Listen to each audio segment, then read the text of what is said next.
Hello મિત્રો, myself Jagdish Bhakhar, mechanical engineering department, diploma studies, doctor Subhash technical campus, Junagadh. Theory of machine સબ્જેક્ટની અંદર આપણે unit number 4 friction વિશે જોઈ રહ્યા છીએ. તેની અંદર આજે આપણે ફ્રિક્શન ઇન બ્રેક્સ એન્ડ ડાયનોમોમીટર્સનો પાર્ટ નંબર 4 ડિસ્કસ કરીશું. આગળના લેક્ચર્સની અંદર આપણે જે ઘર્ષણની વાતો કરી છે તેની અંદર અલગ અલગ પ્રકારના બેરિંગ્સની અંદર જે ઘર્ષણ લાગે છે તેની વાતો કરી છે. એ સિવાય ફ્રિક્શનનો બેઝિક કન્સેપ્ટ એ આપણે પાર્ટ નંબર 1ની અંદર જોયો છે. અને ત્યાર પછી પાર્ટ નંબર 3ની અંદર આપણે ક્લચીસની અંદર જે ફ્રિક્શન લાગે છે તેની વિશે ચર્ચા કરી ગયા છીએ. મિત્રો, આપણે બધા જ બ્રેક શબ્દથી ખૂબ જ પરિચિત છીએ, કેમ કે રોજબરોજની આપણી જે લાઈફ છે તેની અંદર આપણે કોઈક ને કોઈક વેહિકલ ચલાવીએ છીએ, કોઈક ને કોઈક મશીન્સ ચલાવતા હોઈએ છીએ, અથવા તો બ્રેક છે એ આપણા માટે એટલો સહજ શબ્દ છે કે ટેકનિકલ કદાચ આપણે બ્રેક વિશે કંઈ ના ખબર હોય પણ તેનો યુઝ કરતાં આપણને બધાને આવડતો હોય. એટલે જોઈએ બ્રેક શું છે. Mechanical brake all act by generating frictional forces as two surfaces rub against each other. એટલે કે જ્યારે બે સરફેસીસ એકબીજા સાથે ઘર્ષણમાં આવશે ત્યારે જે ફ્રિક્શનલ ફોર્સ જનરેટ કરશે તેના કન્સેપ્ટ ઉપર મિકેનિકલ બ્રેક છે એ કામ કરે છે.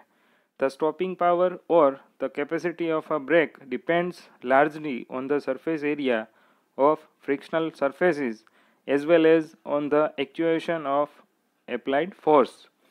એટલે કે જે બ્રેક લાગે છે તે બ્રેકની કેપેસિટી તે સરફેસ એરિયા ઉપર ડિપેન્ડ કરે છે કે જે સરફેસની અંદર કંઈક ને કંઈક રેઝિસ્ટન્સ હોય, અને એ ઉપરાંત જે ફોર્સ એપ્લાઇડ થાય છે બે સપાટી વચ્ચે અને બે સપાટીઓ સાથે જે ફોર્સ આપણે આપતા હોઈએ છીએ એ ફોર્સ ઉપર પણ બ્રેકની કેપેસિટી છે એ આધાર રાખે છે.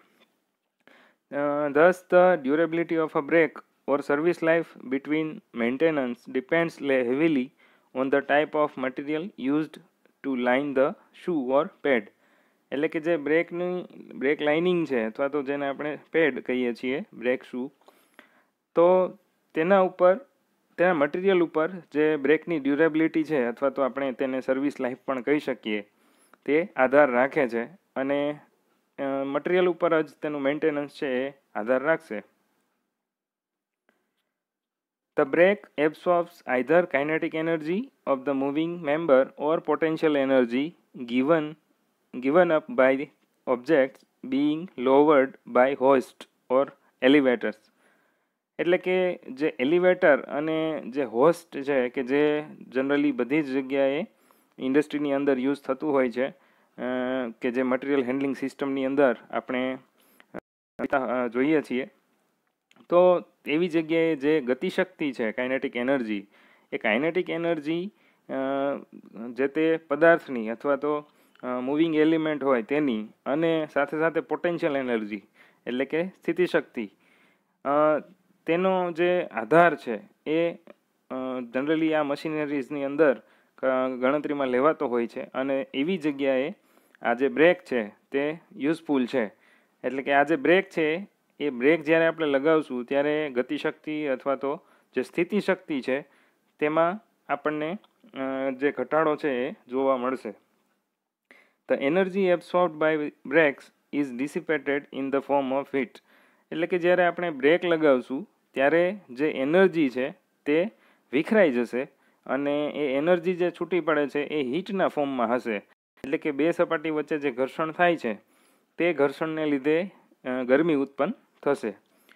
This heat is dissipated in the surrounding air or water which is circulated through the passages in the brake drum. એટલે કે આ જે ગરમી છે એ કાં તો હવામાં અથવા તો જે ડ્રમ બ્રેકની પેસેજ છે તેની અંદર છૂટી પડશે, અને so that excessive heating of the brake lining does not take place. એટલે કે જે બ્રેક લાઇનિંગ છે તે વધારે પડતું ગરમ ના થાય તેના માટે બ્રેક જે ગરમી છે એ છૂટી પડવી ખૂબ જરૂરી છે, કે જેથી જે બ્રેક લાઇનિંગ છે તે ડેમેજ ના થાય. હવે આ જે બ્રેક છે તેની કેપેસિટીની આપણે વાત કરીએ તો એ અમુક પરિબળો ઉપર આધાર રાખે છે, અને એ પરિબળો આપણે જોઈએ.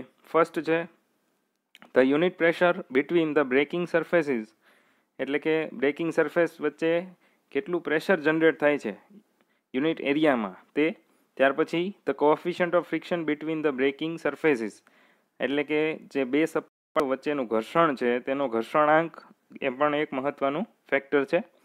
ત્યાર પછી the peripheral velocity of brake drum, એટલે કે બ્રેક ડ્રમની પેરિફરલ વેલોસિટી. ચોથું છે the projected area of the friction surfaces, એટલે કે જે બે સપાટીઓ એકબીજા સાથે ઘર્ષણમાં આવે છે તે કેટલા એરિયામાં એકબીજાના સંસર્ગમાં છે તે. અને fifth the ability of brake to dissipate heat equivalent to the energy being absorbed, એટલે કે જેટલી ઉર્જા છે શોષણ થાય છે, શોષાય છે, એની સામે જે બ્રેક છે એ એટલી જ એનર્જી છે એ ડિસિપેટ કરતી હોવી જોઈએ. આ પણ એક પરિબળ છે. ત્યાર પછીનો ટોપિક આપણે જોઈએ તો types of brake. The brakes according to the means used for transforming the energy by the braking element are classified as hydraulic brakes, electric brakes and mechanical brakes. Hydraulic brake છે તેની અંદર આપણને ઉદાહરણ આપેલું છે pumps or hydrodynamic brake and fluid agitator. ત્યાર પછી electric બ્રેકની અંદર generators and eddy current brakes. અને મિકેનિકલની અંદર આપણે એક્ઝામ્પલની વાત કરીએ તો કોઈપણ વેહિકલની જે બ્રેકિંગ સિસ્ટમ છે તે આપણે લઈ શકીએ, અથવા તો કોઈપણ મશીનરીની અંદર જે બ્રેક પેડલ વડે લગાવવામાં આવે છે તે બધી જ મિકેનિકલ બ્રેક્સના એક્ઝામ્પલ છે. The mechanical brakes according to the direction of acting forces may be divided into the following two groups, એટલે કે જે મિકેનિકલ બ્રેક્સ છે તે બે કેટેગરીની અંદર વહેંચાયેલી છે, અને આ જે કેટેગરી છે તે કઈ ડાયરેક્શનમાંથી ફોર્સ લાગુ પડે છે તેના આધારે વહેંચાયેલી છે. ફર્સ્ટ છે રેડિયલ બ્રેક્સ અને સેકન્ડ છે એક્સિયલ બ્રેક્સ. રેડિયલ બ્રેક્સની અંદર the force acting on the brake drum is in radial direction, એટલે કે જે બ્રેક ડ્રમની અંદર ફોર્સ લાગે છે તે રેડિયલ ડાયરેક્શનની અંદર લાગે છે. The radial brakes may be subdivided into external brakes and internal brakes. બે પ્રકાર છે તેની અંદર પણ. ત્યાર પછી according to the shape of the friction elements these brakes may be block or shoe brakes and band brakes, એટલે કે જે રેડિયલ બ્રેક્સ છે તે ફર્ધર ક્લાસિફાઈ થાય છે બ્લોક ઓર શૂ બ્રેક અને બેન્ડ બ્રેકની અંદર. Axial brakes, in these brakes the force acting on the brake drum is in axial direction, એટલે તેના નામ પ્રમાણે જ કે જે બ્રેક ડ્રમ છે તેની અંદર એક્સિયલ ડાયરેક્શનમાં જ્યારે બ્રેક લગાવવામાં આવે છે, એક્સિયલ ડાયરેક્શનમાં બ્રેકિંગ ફોર્સ લગાવવામાં આવે છે તે એક્સિયલ બ્રેક્સ કહેવાય. The axial brakes may be disc brake or cone brakes. તેની અંદર તેના મુખ્ય બે પ્રકાર પડે છે, એક ડિસ્ક બ્રેક છે અને એક કોન બ્રેક છે. હવે આપણે સિમ્પલ બેન્ડ બ્રેક સમજીએ. A band brake consist of a flexible band of leather, one or more ropes or a steel lined with frictional material which embraces a part of the circumference of the drum. એટલે generally band આપણે જે બોલીએ છીએ એ એક જાતનો strap એટલે કે પટ્ટો હોય છે કે જે કાં તો લેધરમાંથી બનતો હોય અથવા તો એક કરતાં વધારે રોપ્સનો બનેલો હોય અથવા તો સ્ટીલ માંથી પણ બનાવવામાં આવે છે કે જેની અંદર ફ્રિક્શન મટીરિયલ છે લગાવેલું હોય છે. અને આ જે બ્રેક છે તે જે બ્રેક ડ્રમ છે તેની પેરીફરી ઉપર બેન્ડ છે એ વર્કિંગ કરે છે. અને સિમ્પલ બ્રેકના જે કન્સેપ્ટ છે એ પ્રમાણે બે સપાટી એકબીજાના સંસર્ગમાં આવે છે અને એપ્લાઇડ ફોર્સની ડાયરેક્શન પ્રમાણે તે બ્રેક છે એ કામ કરે છે. A band brake, as shown in figure, is called a simple band brake, in which one end of the band is attached to a fixed pin or fulcrum of the lever, while the other end is attached to the lever at a distance b from the fulcrum. મિત્રો અહીંયા figure એની અંદર આપણે જોઈએ clockwise rotation of drum, એટલે કે જ્યારે drum clockwise રોટેશનમાં હશે ત્યારે આપણને ફિગરની અંદર લિંક આપેલી છે. એ લિંક સાથે ડ્રમ અને બેન્ડ જોડાયેલું છે. હવે જે સિમ્પલ બેન્ડ બ્રેક છે તેનો જે એક છેડો છે તે ફિક્સ પિન સાથે જોડાયેલો હોય છે. ફિક્સ પિન અથવા તો જેને આપણે ફલ્ક્રમ કહીએ છીએ, લીવરનું જે ફલ્ક્રમ છે તે. અને બીજો જે છેડો છે તે બી જેટલા ડિસ્ટન્સે દૂર હોય છે. હવે when a force P is applied to the lever at C, એટલે કે જ્યારે આપણે બ્રેકિંગ લગાવવી છે અથવા તો બ્રેકિંગ રિલીઝ કરવી છે ત્યારે પોઈન્ટ સી ઉપર પી જેટલો આપણે ફોર્સ લગાવવો પડશે. The lever turns about the fulcrum pin O, એટલે કે જે ઓ પિન છે, ઓ પોઈન્ટ, ત્યાંથી જે લીવર છે તે ફરશે. And tightens the band on the drum and hence the brake are applied. એટલે ઇમેજની અંદર આપણે જોઈ શકીએ છીએ કે ટાઇટ સાઇડ અને સ્લેક સાઇડ, આમ તો આ કન્સેપ્ટ છે એ બેલ્ટ ડ્રાઈવની અંદર આપણે સમજવાના છીએ, પણ થોડું અહીંયા રિલેટ થાય છે. જે બેન્ડ છે તે બ્રેક ડ્રમ સાથે અટેચ થયેલું છે તેની સરકમફરન્સ ઉપર. ત્યાં આપણને તેની જે ડ્રમ છે તેની થિકનેસ આપેલી છે ટી જેટલી. ત્યાર પછી જે ડ્રમ છે તેની રેડિયસ આપેલી છે સ્મોલ આર. ત્યાર પછી એમ પોઈન્ટ છે, ત્યાં જે T1 જેટલું ટેન્શન લાગે છે. ત્યાર પછી જે બી પોઈન્ટ છે ત્યાંથી સ્મોલ બી જેટલું ડિસ્ટન્સ છે એ ફલ્ક્રમથી જે બીજો છેડો છે બેન્ડનો ત્યાં આપણને દેખાડેલું છે. અને ટોટલ જે લીવર છે તેની લેન્થ છે એલ જેટલી. અને જે બી છે, ફિગર નંબર બી, તે anti clockwise rotation of drum આપણને બતાવે છે કે જ્યારે ડ્રમ છે એન્ટી ક્લોકવાઇઝ ફરતું હશે ત્યારની એ સિચ્યુએશન છે. When a force P is applied to the lever at C, the lever turns about the fulcrum pin O and tightens the band on the drum and hence the brakes are applied. એટલે કે જ્યારે જે applied force P છે તે લગાવવામાં આવશે point C ઉપર, ત્યારે જે લીવર છે એ ઉપરની ડાયરેક્શનમાં મૂવ થશે કે જેથી કરીને જે બેન્ડ છે એ ટાઈટ થશે અને બ્રેક છે એ લાગુ પડશે. હવે આ જે બેન્ડ બ્રેક છે, સિમ્પલ બેન્ડ બ્રેક, તેની અંદર બ્રેકિંગ ટોર્ક આપણે કેલ્ક્યુલેટ કરવું પડશે. કોઈપણ બ્રેકની ડિઝાઇન કરતી વખતે બ્રેકિંગ ટોર્ક ગણવું ખૂબ જરૂરી છે કે જેથી કરીને ઇઝી અને એફિશિયન્ટ વર્ક આપણને બ્રેક પાસેથી મળે. હવે આ કેલ્ક્યુલેશન કરવા માટે તેની જે ટર્મિનોલોજી છે એ આપણે સમજી લઈએ. The friction between the band and the drum provides the braking force. The force P on the lever at C may be determined as discussed below. એટલે અલ્ટિમેટલી આપણે જે ફોર્સ છે કેટલો ફોર્સ લગાડવો પડશે તે ફાઇન્ડ કરવાનું છે. તેના માટે આપણે ધારી લઈએ T1 is equal two tension in tight side of the band, એટલે કે બેન્ડનું જે ટાઇટ સાઇડ છે તે T1 અને સ્લેક સાઇડ છે તે T2 છે. ત્યાર પછી theta, angle of lap or embrace of the band on the drum. ત્યાર પછી mu, coefficient of friction between the band and drum, એટલે કે ડ્રમ અને બેન્ડ બંને વચ્ચે જ્યારે ઘર્ષણ થશે તો તેનો ઘર્ષણાંક છે મ્યુ જેટલો છે. આર છે તે રેડિયસ ઓફ ડ્રમ છે, ટી છે એ થિકનેસ ઓફ બેન્ડ છે, અને સ્મોલ આરઈ તે છે effective radius of the drum. હવે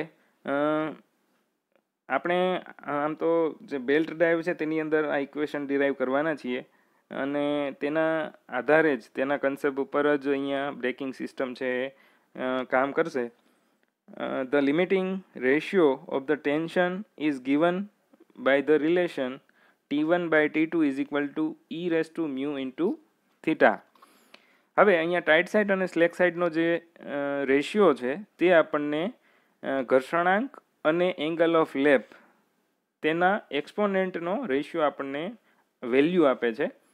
અને સપોઝ આપણે એક્સપોનેન્ટને દૂર કરીએ અને તેને લોગની અંદર કન્વર્ટ કરીએ તો આ જ ઇક્વેશન છે આપણને 2.3 log T1 by T2 is equal to mu into theta જેટલું મળે છે. અને જે બ્રેકિંગ ફોર્સ છે તે આપણે જો ડ્રમ ઉપર ગણવો હોય તો તે થશે tight side minus slack side, એટલે કે T1 માઇનસ T2, જેથી કરીને બ્રેકિંગ ટોર્ક આપણે મેળવી શકીએ. અને આપણી પાસે જો ફોર્સ અવેલેબલ હોય તો ફોર્સ ઇન્ટુ ડિસ્ટન્સ, કે જેને આપણે ટોર્ક કહીએ છીએ, તે પણ આપણને ઇઝીલી મળી જશે. હવે જે બી પોઈન્ટ છે એ બી પોઈન્ટ ઉપર આપણે જ્યારે ટોર્કની ગણતરી કરીએ તો આપણને જે ફોર્સ મળેલો છે આગળ T1 minus T2 into R કરશું તો આપણને બી પોઈન્ટ ઉપર બ્રેકિંગ ટોર્ક મળી જશે. અહીંયા બે કન્ડિશન છે એ બની શકે છે. જો આપણે બેન્ડની થિકનેસને કન્સિડર કરીએ તો તે આપણા માટે ઇફેક્ટિવ રેડિયસ ઓફ ડ્રમ થશે RE જેટલી, અને જો આપણે આ થિકનેસને નિગ્લેક્ટ કરીએ તો આપણા માટે રેડિયસ થશે સ્મોલ r.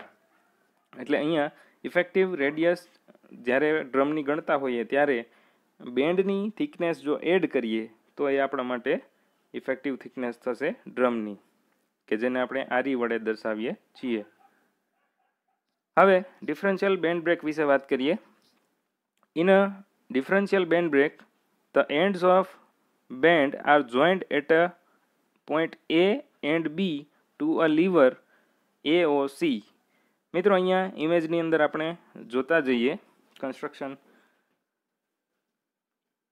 જે AOC છે તે જે લીવર છે તેની વાત કરીએ છીએ. AOC pivoted on a fixed pin or fulcrum O, એટલે કે જે O પોઈન્ટ છે ત્યાં આ લીવર છે તે ફિક્સ કરેલું છે. હવે it may be noted that for the band to tighten the length OA must be greater than the length OB. એટલે કે જે પોઈન્ટ છે OA અને OB, હવે જો આપણે બ્રેકને ઇફેક્ટિવલી વર્કિંગ કરાવવું હોય તો OAની લેન્થ છે એ OBની લેન્થ કરતાં ઓછી હોવી OBની લેન્થ કરતાં વધારે હોવું જોઈએ. અહીંયા OAની લેન્થ છે એ સ્મોલ a વડે દર્શાવેલી છે અને OBની લેન્થ છે એ સ્મોલ b વડે દર્શાવેલી છે. The braking torque on the drum may be obtained in similar way as in simple band brake. એટલે કે જે આપણે આગળ ઇક્વેશન પ્રમાણે જે કેલ્ક્યુલેશન કર્યું અને ટાઇટ સાઇડ અને સ્લેક સાઇડ પ્રમાણે આપણે બ્રેકિંગ ટોર્ક મેળવ્યું છે એ જ પ્રમાણે અહીંયા આપણને એ મળી જશે. હવે કઈ રીતે band differential band brake work કરે છે એ પણ થોડું જોઈ લઈએ.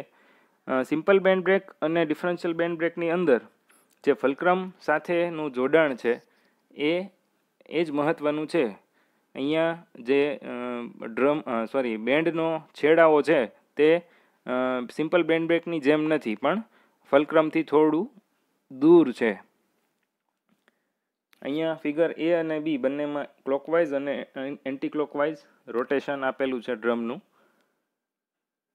હવે considering the equilibrium of lever AOC, એટલે કે જ્યારે AOC છે એ ઇક્વિલિબ્રિયમ હશે lever, it may be noted that when the drum rotates in clockwise direction, the end of band attached to A will be slack with tension T2 and end of the band attached to B will be tight with tension T1. એટલે કે જ્યારે drum ફરવાનું ચાલુ કરશે clockwise ડાયરેક્શનમાં અને જે એ point ઉપરનો છેડો છે તે કે જે T2 વડે આપણે ત્યાં સ્લેક સાઇડ દર્શાવેલી છે અને જે બીજો છેડો છે કે જે બી સાથે જોડાયેલો છે તે આપણા માટે ટાઇટ સાઇડ થશે. હવે બીજી બાજુ when the drum rotates in anti-clockwise direction, the end of the band attached to A will be tight with tension and end of band attached to B will be slack with tension T2. એટલે મિત્રો આમ simple logic છે, ઇમેજની અંદર આપણે જોઈશું તો સમજાઈ જશે કે જ્યારે ક્લોકવાઇઝ ડાયરેક્શનમાં ડ્રમ ફરશે તો આપણા માટે જે બી પોઈન્ટ છે એ ટાઇટ સાઇડ થશે અને જ્યારે એન્ટી ક્લોકવાઇઝ ડાયરેક્શનમાં આપણે મૂવ કરાવશું ત્યારે જે એ પોઈન્ટ ઉપરનો એન્ડ છે તે આપણા માટે ટાઇટ સાઇડ થશે. ઓકે, હવે આપણે ડાયનોમોમીટર વિશે સમજીએ. A dynamometer is a brake, but in addition it has a device to measure the frictional resistance. એટલે મિત્રો આપણે જેમ બ્રેકનો કન્સેપ્ટ સમજી ગયા કે બ્રેક છે તે કોઈ પણ મેમ્બરને સ્ટોપ કરવા માટે અથવા તો તેને નિયંત્રિત કરવા માટે યુઝ થાય છે. સેમ વે ડાયનોમીટર પણ એક બ્રેક જેવી જ સિસ્ટમ છે અથવા તો એક ડિવાઇસ છે, પણ આની અંદર એક વિશેષ ફેસિલિટી આપણને મળે છે કે જે ફ્રિક્શનલ રેઝિસ્ટન્સને મેઝર કરે છે. મિત્રો આપણે વેહિકલની અંદર બ્રેક લગાવતા હોઈએ છીએ પણ ક્યારેય તે મેઝર કરતા નથી, અને એની આપણે મેઝર કરવાની જરૂર પણ નથી હોતી. પરંતુ ઘણી બધી ઇન્ડસ્ટ્રીની અંદર ડિઝાઇન લેબોરેટરીઝ હોય છે, ક્વોલિટી ટેસ્ટિંગ હોય છે, ત્યાં મટીરિયલના ટેસ્ટિંગ માટે અને કોઈ પણ આમ જોઈએ તો પ્રેક્ટિકલ વર્ક માટે ડાયનોમીટર્સની જરૂર પડતી હોય છે. કારણ કે જે આ ફ્રિક્શનલ રેઝિસ્ટન્સ છે, અલ્ટિમેટલી બ્રેકિંગ પાવર, તે મેઝર કરવો ખૂબ જરૂરી હોય છે. એટલે જો આપણને ફ્રિક્શનલ રેઝિસ્ટન્સ ખબર હોય તો એ ફ્રિક્શનલ રેઝિસ્ટન્સના આધારે કોઈ પણ સિસ્ટમ કેટલો ટોર્ક ટ્રાન્સમિટ કરશે તે આપણે જાણી શકીએ, અને ટોર્ક જો આપણને ખબર પડી જાય તો તેના આધારે કોઈ પણ એન્જિન છે એ કેટલો પાવર જનરેટ કરશે અથવા તો ટ્રાન્સફર કરશે એ આપણે જાણી શકીએ. એટલે જે ડાયનોમીટર છે એ ખૂબ અગત્યનું એક ડિવાઇસ છે કે જે ઇન્ડસ્ટ્રીની અંદર ખૂબ મોટા પ્રમાણમાં ઉપયોગમાં લેવાય છે. અહીંયા ઇમેજની અંદર આપણે જોઈ શકીએ છીએ કે ડાયનોમીટરની એક ફિગર આપેલી છે સિમ્પલ, કે જેમાં વુડન બ્લોક્સ રાખેલા છે, અને આ વુડન બ્લોક્સની વચ્ચે જે રોટેટિંગ એલિમેન્ટ છે તે આપણે રાખવાનું હોય છે. ત્યાર પછી તેની એક બાજુ વેઇટ આપેલું છે, બીજી બાજુ કાઉન્ટર વેઇટ છે, અને હેલિકલ સ્પ્રિંગ છે એ ઉપરના ભાગમાં છે. હવે આ ડાયનોમીટર છે એ જનરલી બે પ્રકારના હોય છે, અને તે બંને આમ તો એબ્સોર્પ્શન ડાયનોમીટર અને ટ્રાન્સમિશન ડાયનોમીટર એ રીતે કેટેગરી બે આપેલી છે. The dynamometer use for measuring the brake power of engine, કે જે આપણે આગળ જોઈ ગયા છીએ. હવે જોઈએ બંનેના વારાફરતી કઈ રીતે કામ કરે છે. In absorption dynamometers, the entire energy or power produced by the engine is absorbed by the friction resistances of the brake and is transformed into heat during the process of measurement. Absorption ડાયનોમીટર્સની અંદર જે energy produce થાય છે અથવા તો જે power produce થાય છે કોઈ પણ એન્જિન દ્વારા, તે બધો જ પાવર ફ્રિક્શનલ રેઝિસ્ટન્સ જે બ્રેકની વચ્ચે લાગે છે એની અંદર તે શોષાઈ જાય છે, અને આ બધી જ જે એનર્જી છે તે એનર્જી ગરમીની અંદર ટ્રાન્સફોર્મ થઈ જાય છે, એટલે કે હીટની અંદર એ ટ્રાન્સફોર્મ થઈ જાય છે. એટલે જે હીટ ટ્રાન્સફર થાય છે એ હીટ છે એ હવાની અંદર એ રિલીઝ થઈ જશે. એટલે જેટલી પણ એનર્જી હતી અથવા તો પાવર હતો તે એ એબ્સોર્બ થઈ જશે, એટલે કે આપણે એમ કહી શકીએ કે તે વેસ્ટ થઈ જશે. પરંતુ જે ટ્રાન્સમિશન ડાયનોમીટર્સ છે તે ટ્રાન્સમિશન ડાયનોમીટર્સની અંદર જે એનર્જી છે તે વેસ્ટ થતી નથી, કેમ કે તેની અંદર ઘર્ષણનો ઉપયોગ નહીં, પણ જે એનર્જી પ્રોડ્યુસ થાય છે તેના દ્વારા બીજું કોઈ પણ કામ છે એ કરાવવામાં આવે છે. The energy or power produced by the engine is transmitted through the dynamometer to some other machines where power developed is suitably measured. એટલે કે આપણે આમ તો ડાયનોમીટરથી પાવર જ મેઝર કરવાનો છે, પણ એ પાવર મેઝર કરતી વખતે એ જે પાવર છે તે બીજી કોઈ સિસ્ટમ સાથે જોડાયેલું હોય છે કે જેથી ત્યાં આપણે કંઈક અલગ કામ લઈ શકીએ, એટલે કે એનર્જીનો પ્રોપર યુઝ કરી શકીએ. હવે જે એબ્સોર્પ્શન ડાયનોમીટર્સ છે તેનું ક્લાસિફિકેશન જોઈએ તો તેના મુખ્ય બે પ્રકાર છે. એક પ્રોની બ્રેક ડાયનોમીટર અને બીજું છે રોપ બ્રેક ડાયનોમીટર. અહીંયા ઇમેજની અંદર રોપ બ્રેક ડાયનોમીટર આપેલું છે કે જેની વિગત આપણે આગળ જોઈશું. હવે પહેલાં સમજી લઈએ પ્રોની બ્રેક ડાયનોમીટર. અહીંયા ઇમેજની અંદર સિમ્પલ આપણને એક પ્રોની બ્રેક ડાયનોમીટરની ઇમેજ આપેલી છે કે જેમાં રબર બેલ્ટ વડે તેનું મેઝરમેન્ટ છે એ કરવામાં આવે છે. A prony brake dynamometer consists of two wooden blocks placed around a pulley fixed to the shaft of an engine whose power is required to be measured. એટલે કે આપણે જે કંઈ એન્જિનનો શાફ્ટ હોય અથવા તો જ્યાંથી પાવર ટ્રાન્સમિટ થાય છે તેનું આપણે બ્રેકિંગ પાવર મેઝર કરવો હોય તો તેને આજે સિસ્ટમ ઇમેજની અંદર દેખાડેલી છે જમણી બાજુ, તે ઇમેજની અંદર આપણે જોઈએ તો પુલી છે, એ પુલી બંને વુડન બ્લોકની વચ્ચેના ભાગમાં, તો ત્યાં એ શાફ્ટ છે તેને તેની સાથે અરેન્જ કરવામાં આવે છે. The block are clamped by means of 2 bolts and nuts, એટલે કે આ જે 2 બ્લોક છે તે નટ અને બોલ્ટ વડે ક્લેમ્પ કરેલા હોય છે. A helical spring is provided between the nut and upper block to adjust the pressure on the pulley to control its speed, એટલે કે જે શાફ્ટ ફરતો હશે તેની સ્પીડ કંટ્રોલ કરવા માટે જે પુલી છે તે પુલી અને વુડન બ્લોક તેને ટાઇટલી પકડી રાખે તે માટે ઉપરના ભાગમાં હેલિકલ સ્પ્રિંગ છે તે રાખેલી હોય છે અને તેના ઉપર નટ ફિટ કરેલી હોય છે. એટલે જે તે મેમ્બરને સપોર્ટ કરવા માટે અને ટાઇટલી હોલ્ડ કરવા માટે તે છે એ યુઝ થાય છે. The upper block has a long lever attach to it and carries a weight W at its outer end, એટલે કે બેલેન્સિંગ માટે જે બહારનો છેડો છે ત્યાં એક ડબલ્યુ જેટલો વેઇટ છે તે રાખવામાં આવે છે. અને આ જે અપર બ્લોક છે તેની સાથે એ વેઇટ એક લીવર રાખેલું હોય છે કે જેની લંબાઈ છે તે થોડી વધારે હોય છે. લીવર સાથે ડબલ્યુ જેટલો વેઇટ છે તે લટકાવવામાં આવે છે. A counter weight is placed at the other end, એટલે કે જે ડાબી બાજુનો છેડો છે ત્યાં એક કાઉન્ટર વેઇટ રાખેલું છે. Other end of the lever which balances the brake when unloaded, એટલે કે જ્યારે બ્રેક છે તેને છોડવામાં આવશે તો આ જે વેઇટ છે તેનો સામનો કરવા માટે એક સામે કાઉન્ટર વેઇટ રાખેલું છે. 2 stops SS are provided to limit the motion of the lever, એટલે કે જે છેડાનો ભાગ છે ત્યાં જે લીવરની મોશન છે તેને રોકવા માટે SS 2 સ્ટોપ્સ છે ત્યાં મૂકવામાં આવેલા છે. હવે મિત્રો અહીંયા બંને ઇમેજની અંદર જે કન્સ્ટ્રક્શન છે તે આપણને અલગ અલગ જોવા મળે છે.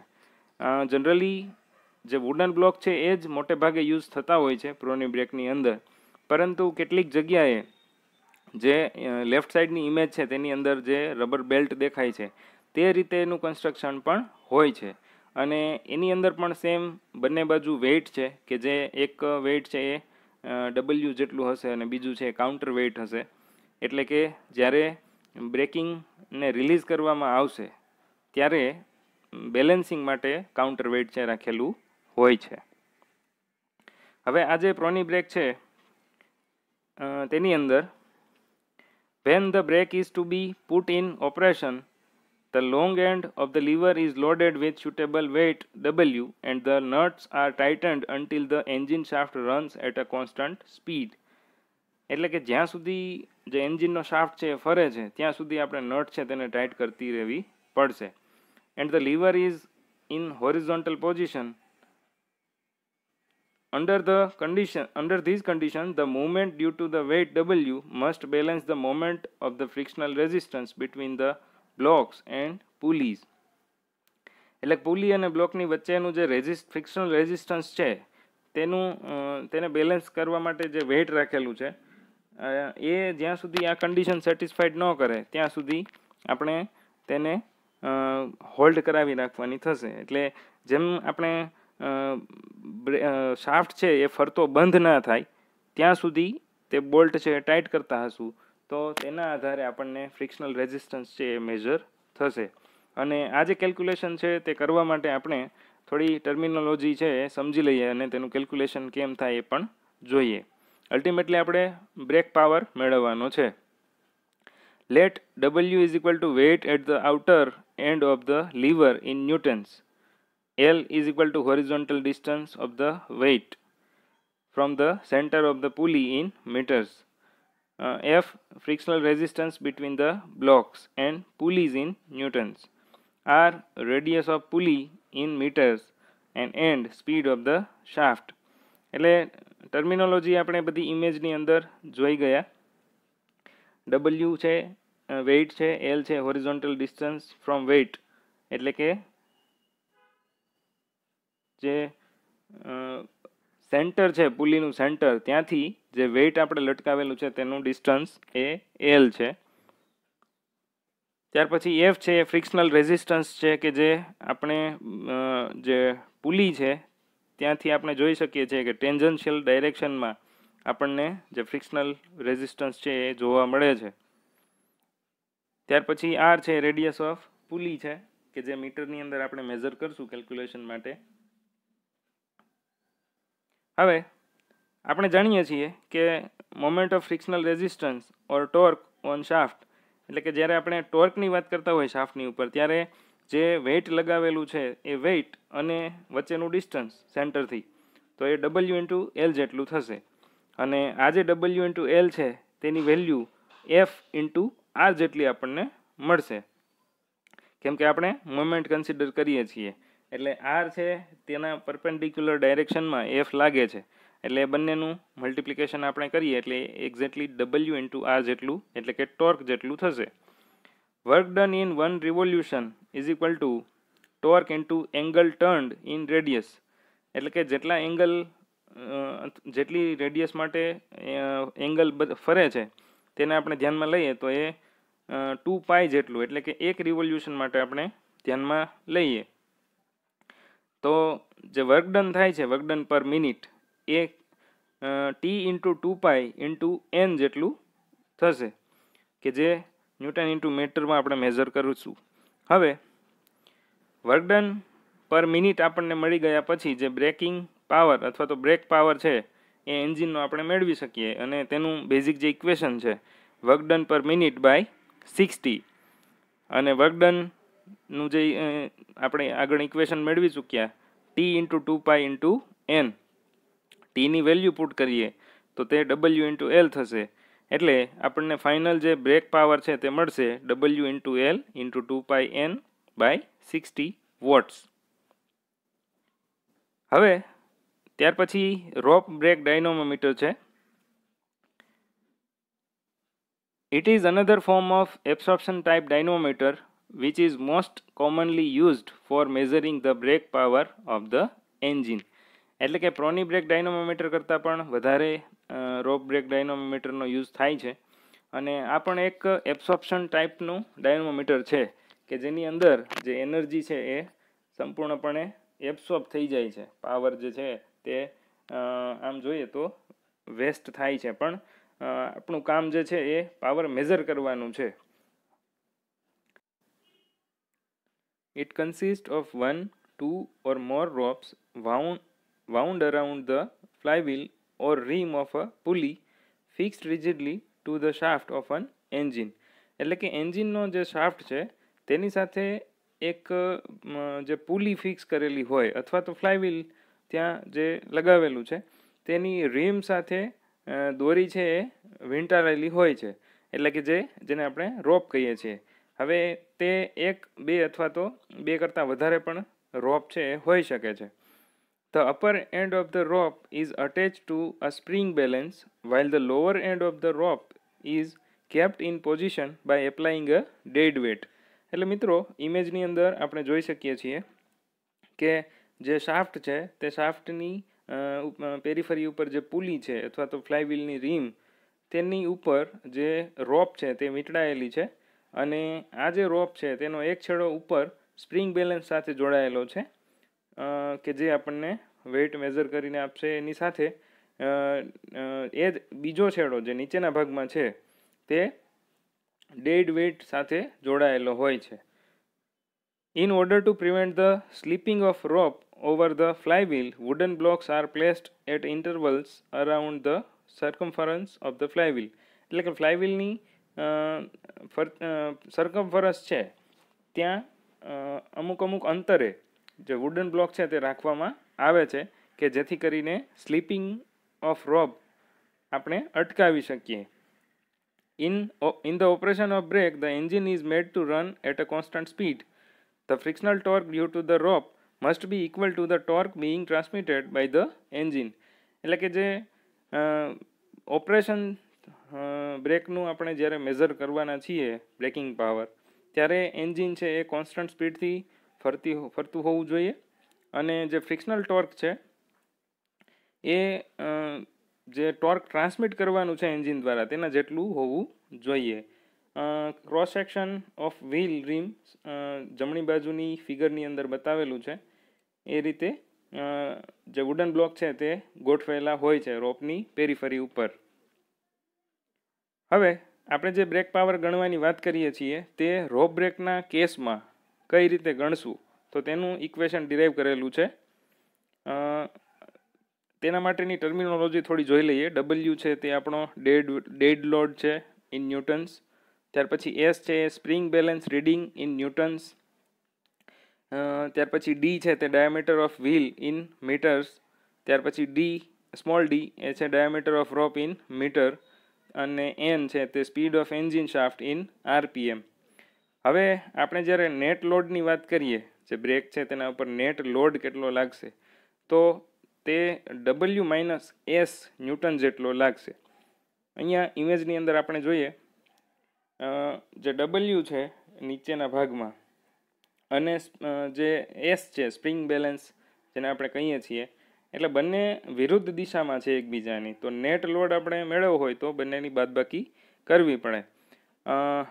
વી know that distance moved in one revolution, એટલે કે એક રોટેશનમાં કેટલું ડિસ્ટન્સ કવર થાય તો તે થશે pi in bracket D plus D metre. હવે જ્યારે આપણે વર્ક ડન મેળવવું છે તો સ્વાભાવિક છે કે જે આપણો લોડ છે લોડ અને ડિસ્ટન્સ આ બંનેનું મલ્ટિપ્લિકેશન કરીએ એટલે આપણને જે વર્ક ડન પર રિવોલ્યુશન છે તે મળી જાય. કેમ કે જે ડિસ્ટન્સ છે આપણે એક રિવોલ્યુશન માટે જ લીધેલું છે. તો આપણું જે વર્ક ડન છે તે W minus S into pi into in bracket D plus D જેટલું થશે. અને એની સાથે જે આરપીએમ છે એન તેને પણ આપણે મલ્ટીપ્લાય કરવું પડશે. હવે બ્રેક પાવર છે તેનું ઇક્વેશન આપણને ખબર છે કે ભાઈ તે work done per minute divided by 60, એટલે કે આપણું જે ફાઇનલ ઇક્વેશન છે બ્રેક પાવરનું તે આપણને W minus S into pi into D plus D into N divided by 60 watts.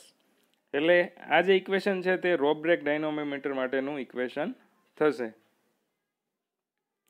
Okay મિત્રો, થેન્ક યુ.